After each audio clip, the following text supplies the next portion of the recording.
కోటి ఎకరాలు సాగు చేసేదానికి అనేక ప్రాజెక్టులు నిర్మాణం చేసినటువంటి దాంట్లో దేవదుల ప్రాజెక్టు కూడా ఒకటి.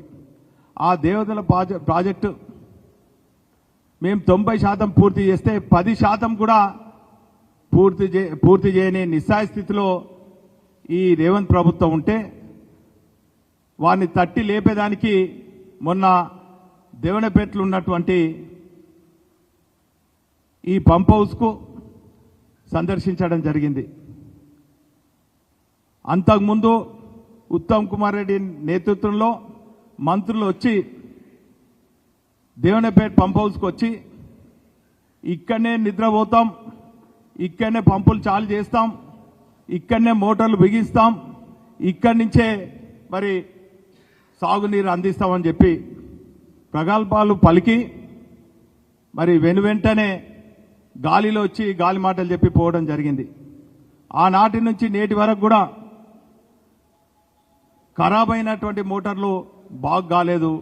మొన్న హరీష్ రావు గారు రాగానే సందర్శిస్తే అక్కడి అధికారులు కనీసం ప్రోటోకాల్ పాటించకుండా కూడా ముఖం చాటేసి మరి పొంతం లేని ప్రకటనలతోని మరి వాళ్ళు చెప్పడం జరిగింది. దీనికి భయపడి రేవంత్ రెడ్డి ఉలికిపడి వెనువెంటనే నిన్న దేవదుల ప్రాజెక్టు కోసం సందర్శించి మళ్ళా మాయ మాటలు చెప్పి మళ్ళా ఉడాయించినటువంటి పరిస్థితి మనం చూస్తున్నాం. ఈరోజు నిజంగా కూడా చెప్పానంటే ఆ రోజు రేవంత్ గారి గురువైనటువంటి చంద్రబాబు గారు 2001లో కేసీఆర్ గారు తెలంగాణ ప్రజల ఆకాంక్ష నెరవేర్చాలే, తెలంగాణ సాధించాలని త్యాగాల పునాది పైన 2001లో టీఆర్ఎస్ పార్టీ స్థాపిస్తే ఆ భయానికి రేవంత్ గురువైనటువంటి చంద్రబాబు వెనువెంటనే అక్కడికి గాలిలో వచ్చి గాలి మేడలు కట్టినట్టు ఈ ప్రాజెక్ట్ గురించి రకరకాలుగా కథనాలు పేపర్లలో రాయించుకొని ఒక శిలాపాలకం వేసి మరి గాలిలో పోయినటువంటి విషయం మనందరికి గుర్తుంది. అది కేవలం కేసీఆర్ భయంతో తెలంగాణ ఉద్యమ భయానికి ఆ రోజు రేవంత్ గురు చంద్రబాబు చేసిన కథ మనం చూసినాం. ఆ తదుపరి చాలా సందర్భాలలో రేవంత్ గారు చెప్తారు, వైఎస్ఆర్ కూడా నాకు చాలా సన్నిహితుడు, నన్ను చాలా సందర్భాలలో మెచ్చుకునేవాడని చెప్పే వైఎస్ఆర్ కూడా 2008లో తెలంగాణ ఉద్యమం ఉధృతమైనటువంటి సందర్భంలో కేసీఆర్ గారి నాయకత్వంలో యావత్ తెలంగాణ ప్రజలందరూ కూడా కేసీఆర్ వైపు చూస్తుంటే దాన్ని దారి మళ్లించడానికి 2008లో వైఎస్ఆర్ కూడా మరి ఈ ప్రాజెక్ట్ పైన ఒక పైలాన్ కూడా అక్కడ పెట్టడం జరిగింది. పైలాన్కే పరిమితమైంది వైఎస్ఆర్ పాలన. ఆ తదుపరి కేసీఆర్ గారు పెద్ద ఎత్తున తెలంగాణ ప్రాంతమంతా కూడా తిరిగి తెలంగాణను సాధించిన తర్వాత 9.5 ఏళ్లలో 30,000 ఎకరాలకు భూసేకరణ చేసి మొత్తం కంప్లీట్ చేసి కేవలం 10% అంటే 3,000 ఎకరాలే సేకరణ చేయవలసి ఉండే, అది ఇంతవరకు అతి లేదు గతి లేదు. అందుకే ఈ గుడ్డి ప్రభుత్వం, ఈ చెవిటి ప్రభుత్వం, ఈ మొద్దు నిద్రపోయే ప్రభుత్వానికి కనువిప్పు కావాలి, కళ్ళు తెరిపియాలని చెప్పి ప్రధాన ప్రతిపక్షమైనటువంటి బీఆర్ఎస్ పార్టీ ప్రజల పక్షాన పోరాడుతుంటే మళ్ళా అదే రీతి 3 దూషణలు 6 దాడులు అన్నట్టు అడ్డగోలు మాటలతోని కాలం గడుపుతున్నారు. అయ్యా రేవంత్ గారు, కాంగ్రెస్ మంత్రులకు, ముఖ్యమంత్రి గారికి, కాంగ్రెస్ నాయకులకు మేము విజ్ఞప్తి చేస్తున్నాం,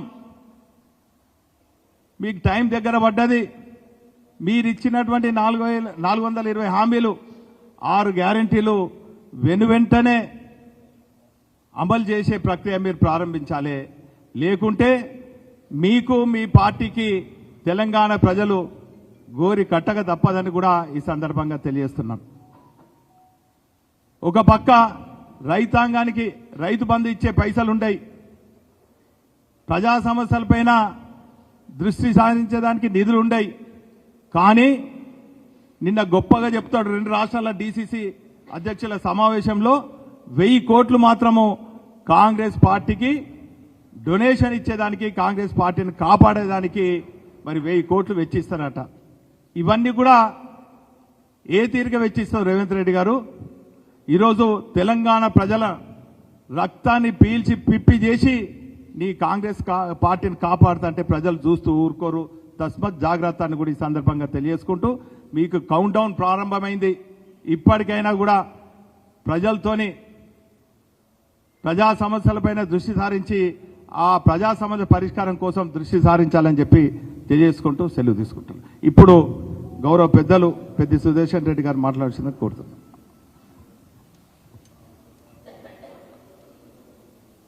ప్రెస్ మిత్రులకి నమస్కారం.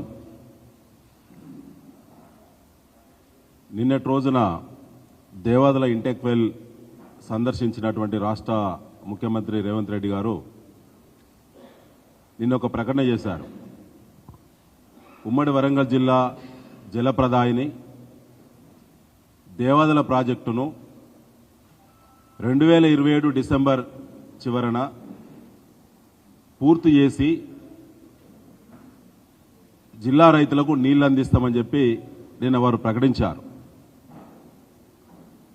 ఇదే ప్రకటన 2024 ఆగస్టు 31న జిల్లా ఇన్ఛార్జ్ మంత్రి పొంగులేటి శ్రీనివాసరెడ్డి గారు, ఇరిగేషన్ మంత్రి అయినటువంటి ఉత్తమ్ కుమార్ రెడ్డి గారు, జిల్లా మంత్రులు, జిల్లాలో ఉన్నటువంటి అధికార పార్టీ శాసనసభ్యులు అందరూ కలిసి కూడా ఆగస్టు 31, 2024న అదే దేవాదుల ఇంటెక్ వెల్ గోదావరి నది తీరాన ఉన్నటువంటి గెస్ట్ హౌస్లో సమీక్షించి ఆనాడు కూడా ప్రకటన చేసి వచ్చే మార్చి 31, 2026కు పూర్తి చేసి జిల్లాలో ఉండబడినటువంటి రైతులందరికీ సాగునీటి సదుపాయం కల్పిస్తామని చెప్పి ప్రభుత్వ తరఫున వాళ్ళు ప్రకటించారు. ప్రకటించిన దాన్ని ఉటంకిస్తూ ఆ తర్వాత జరిగిన నిండు అసెంబ్లీ సభలో కూడా ముఖ్యమంత్రి రేవంత్ రెడ్డి గారు అదే ప్రకటనను స్పష్టంగా ప్రకటించారు. సిగ్గుందా రేవంత్ రెడ్డి గారు? నిన్న మీరు వరంగల్ గడ్డ మీద పవిత్ర గోదావరి నదీ తీరాన మీరు సేద తీరడానికి వచ్చిల్లా, విహారయాత్రకు వచ్చిల్లా?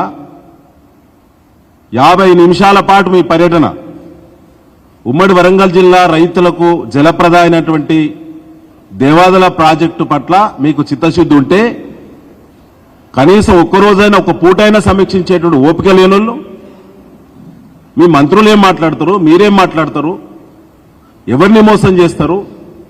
ఈ వాయిదాల పద్ధతిన ఇది 6 గ్యారంటీలకు దేవాదుల హామీకి ఏమాత్రం తేడా లేదని చెప్పి ఇలా వరంగల్ ప్రజలు భావిస్తా ఉన్నారు, వరంగల్ రైతులు భావిస్తా ఉన్నారు. మీకు నిజం కూడా సిగ్గుంటే